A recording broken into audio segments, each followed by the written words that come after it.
존경하는 58만 시흥 시민 여러분, 안녕하십니까? 과림, 매화, 목감, 능곡을 지역구로 의정활동하고 있는 시흥시의회 의원 김진영입니다.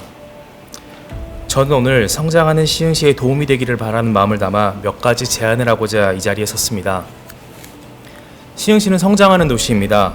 과거에는 생각하기 어려울 만큼 인구가 늘었고 도시의 지형이 바뀌었습니다. 능곡지구를 비롯해 목감, 은계, 장현지구의 택지 개발이 이루어졌고 하중, 거모지구, 그리고 시흥광명 신도시의 개발을 앞두고 있습니다. 개발 사업이 이루어짐에 따라 도시의 규모가 커졌고 그에 맞춰 해결해야 하는 문제도 많이 생겨났습니다. 원도심과 신도심 사이의 문제를 해결해야 했고 택지 개발 사업의 완성을 위한 과제도 생겨났습니다. 늘어난 인구에 맞게 인프라를 조성해야 하는 숙제도 남았습니다.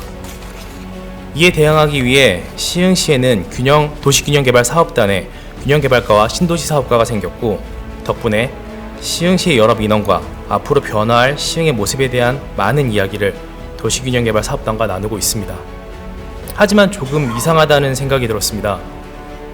도시균형개발사업단에서 도시의 미래를 그려나간다면 도시주택국, 도시정책과의 가장 중요한 임무는 무엇일지 생각해보게 되었습니다. 제가 이해하는 구조에서 도시정책과는 도시주택국의 주무부서로서 시흥시 도시계획의 마스터플랜을 담당해야 하는 부서인데 현재 그런 역할을 감당하고 있는지 의문이 들었습니다. 시장님, 제가 시흥시의 장기적 도시발전계획에 논의하고 싶다면 어느 부서와 논의해야 하는 것이 맞겠습니까? 저는 도시정책과의 역할이 많이 축소되었다고 생각합니다. 도시정책과는 2040 시흥 도시기본계획을 준공했습니다. 이제 장기 미집행, 도시계획 시설에 관한 용역을 진행하고 소관위원회를 개최하는 것 외에 주요로 추진 중인 업무가 무엇인지 잘 모르겠습니다.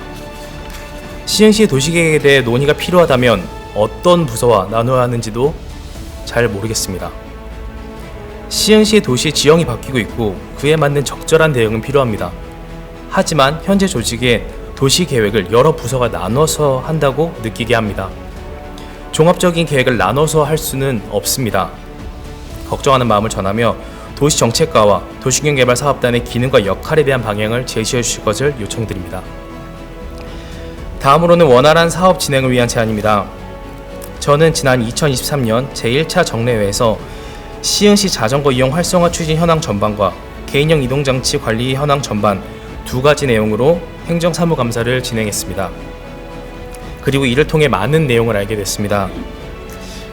자전거 이용 활성화 계획, 자전거 도로의 유지 관리를 비롯한 많은 자전거 관리 업무를 도로시설과 광역도로팀의 직원 1명이 전담하고 있다는 것과 철도과에서 담당하는 개인형 이동장치 관리 업무 역시 1명의 직원이 담당하고 있다는 것, 그리고 자전거와 개인형 이동장치는 도로교통법 제2조의 제21의 2호에 따라 자전거 등으로 분류되어 같은 자전거 도로를 이용한다는 것도 알게 되었습니다.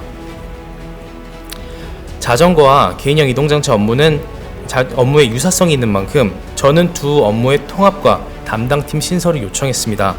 그리고 이후 개인형 이동장치 관한 법률이 국회에서 계류 중이라 그 경과에 따라 조치하겠다는 계획을 답변으로 받은 바 있습니다. 현재 제21대 국회가 끝나고 제22대 국회가 열렸고 국회에서 계류 중이던 PM법이 자동 폐기될 것으로 보입니다. 경기도에서는 개인형 이동장치를 도로교통법 규정 안에서 다루겠다는 계획을 밝혔습니다. 이제 시흥시에서도 결단이 필요합니다. 지난 행정사무감사 이후 자전거 업무 인력은 2명으로 늘렸지만 신규 택지 인수에 따라 관리 구간은 향후 점차 증가할 것이며 개인형 이동장치의 불법 주차로 인한 사고, 견인 요청 등의 민원은 지속적으로 늘고 있는 상황입니다. 효율적인 유지 관리가 꼭 필요합니다.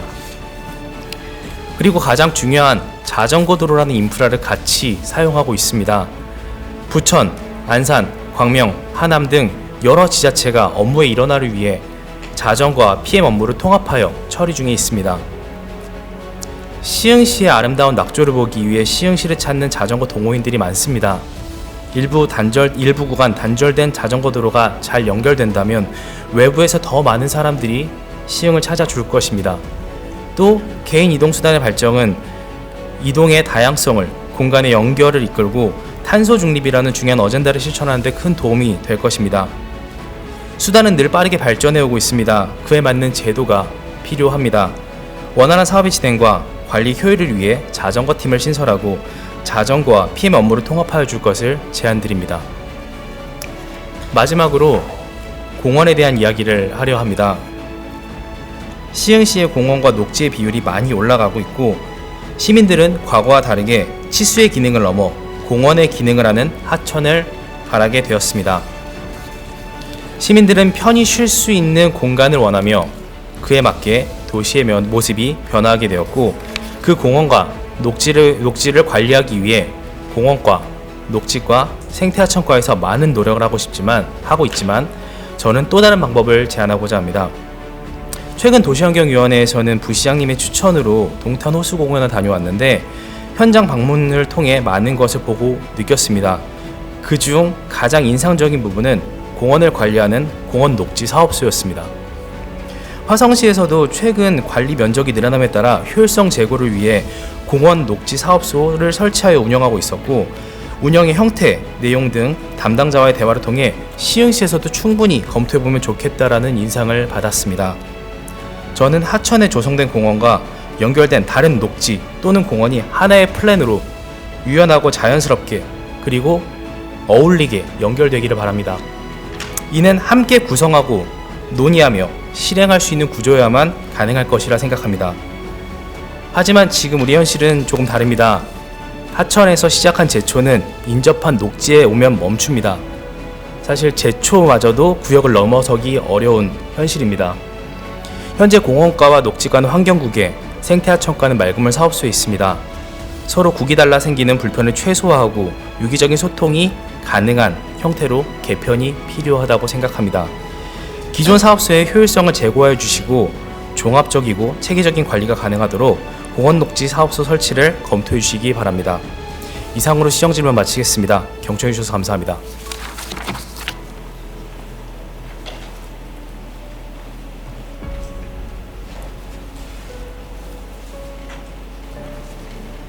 김진영 의원님 수고하셨습니다. 이상으로